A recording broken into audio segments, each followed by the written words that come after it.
And then I harped a lot on brand. I know that the marketing managed the product brand, but I kind of was really beaten up about the employer brand. What happened with that?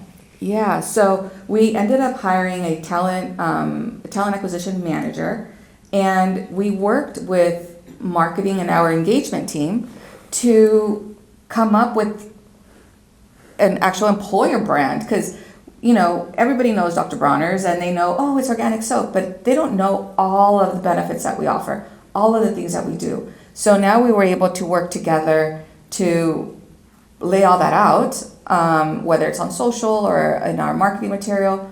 But the one that was really fun was we have a division that does a community engagement. So they're at mud runs, they're at different festivals. They're all over the county. Actually all over Southern California is where they're at. And we worked with marketing to have an area where it was the employment area. So although HR wasn't there, they had a list of all the positions that were open. They had the whole rundown of what do we offer as benefits. They even were able to, they have a little iPad where if you're interested, you can send yourself the link or the QR code. You could do it later if you'd like. But if a lot of people have their resumes on their phone, whether it's saved on a cloud, and they're able to do it right then and there. So people were already out there. Our employees were already out there talking about how great it is, and they're having a great old time. And people always asked, "Are you guys hiring?" Yes, we are. Come over here. So we were able to really tap into that. To that division that was already out there. Now, this is the elephant in the room, because we had conversations a lot about this, that oftentimes you don't like to pat yourself on the back. Yeah. And I was always saying you need to play some politics to pat yourself on the back. What did you learn through this culture audit and this whole process about that? Yeah. I started to do, instead of being like, oh, look at how great we're doing, it was more of, let's show how our numbers are helping the business. So whether it's time to fill, whether it was the revenue per employee, those numbers moving up. So we're constantly showing how we are doing as a department. But yeah, I'm still not very good at it. I know you're not, but you were able to secure 2 promotions. Yes. And then be able to get onto the corporate board. How did all that happen? Yeah, I mean, like I mentioned, I've been with the company for 13 years, and I understand how the business works. I also know how to tactfully call out things that everyone's thinking. And as HR people, sometimes we're either you're really good at it or not very good at the delivery sometimes.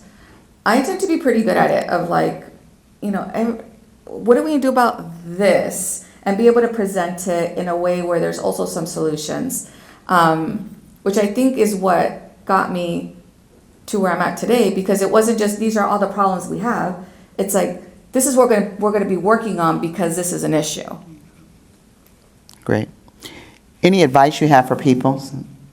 Since you had department growth, you had revenue growth, you had your career growth, what other advice would you give to people, or if you're going from a small department to a larger department, of making that happen? Yeah, there's something I learned very later in my career is to be able to put some boundaries. And I know they've talked about this in some of the workshops. Put some boundaries and be able to say, I could do this, but it's going to take another person, or it's going to take an upgrade in software or whatever it is. Explore all options, but when you need the help or you need something, be able to show why you need it. Because I think everybody in this room wants to do their very best and wants to support the company as much as they can. But yeah, because you were struggling with letting things go. Yes. I mean, that was. I remember that was a real struggle. Yes. And I remember having this conversation. Do you want to be CEO or not? And the look you gave me that day was like, oh yeah, I think I do. Yeah, someday, yeah. So what made you? What made the change? Because at that point, I noticed you started to let things go. Yes.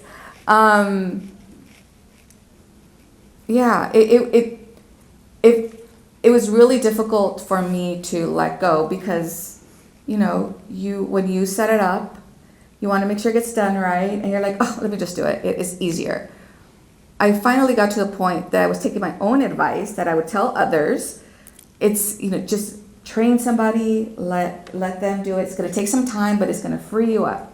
I don't know how many times I said that to my managers, you know, within the company. But now I started to take my own advice and really, you know, investing some time, knowing it's gonna take a little bit, but you're gonna be able to let go. There's so many things I don't do anymore that we've been able to hire others that are much better at it. So yeah, it's a little scary, so be okay with that. But if you train them and you're mentoring them, that's what's going to matter. One thing that really stuck to me has been, you can't get promoted, you can't move up if you're the only one that does it. So you need to be able to train others, so that way when it's your turn, all right, we already have somebody in line. It's not going to be devastating. They're already lined up. I noticed also the quality of people you were attracting were different, because even though you're competing with the big boys, you're not as big as they are. Right. Was that part of your mindset change as well? Yeah, we during the pandemic, you know, the remote work was something that was a big shift, at least for Dr. Bronner's. Prior to that, I think we had maybe like 5 people that were remote. That was a game changer. It really was. It allowed us to really be comfortable with employees working remote in other countries, in other states, in other counties. And what we learned from that was it's a trust thing, right? But if you, as the manager, are clear what the expectation is, that makes it that much easier to trust, because they know what they need to do, you know what they're doing, and that it just makes it easier. But that was a game changer. Especially after we stole the person from Porsche. Yes. Yeah, I'm a game changer. I go find the best people wherever they are. Yes. And that shocked you guys, didn't it? Yes, when we had somebody from Porsche. But I think definitely it opened our eyes that if you are recruiting in other areas, I mean, we got people from all over. We got people from Netflix that were applying. We got, like I mentioned, Universal, like big companies that these people come from. And you're like, all right. Competing with the big boys. But yeah, it really allowed us to change the way we looked at the process. And again, looking to make sure that you're looking for those that are going to fill that gap of what you need. And at the same time, looking at what that looks like within your own department. Again, whether it's age, whether it's gender. I mean, we don't think about that, but in HR, like my team was all women. So we were like, oh, we need to get some men in here. And even ages really helped us get different perspectives. We have, and I had to smile because we have somebody on our team that is got hired on right out of college. All of this energy, and at first it was just like, oh my gosh, okay, like hold on, like give me a second. But some of the ideas that has come out of him have been amazing. That has really added to our department. So yeah, there's all sorts of stuff. I actually wrote a book called Cultured Rewired, because this was a whole rewiring process. The book is actually on Amazon and other Barnes & Noble, Books A Million, and Bulk Books and what have you. I would love for you to buy it as case studies. Dr. Bronner is one of those case studies of how you can rewire your culture, particularly for AI, because it's coming and it's not going to stop. So there's our QR code where you can go and purchase it.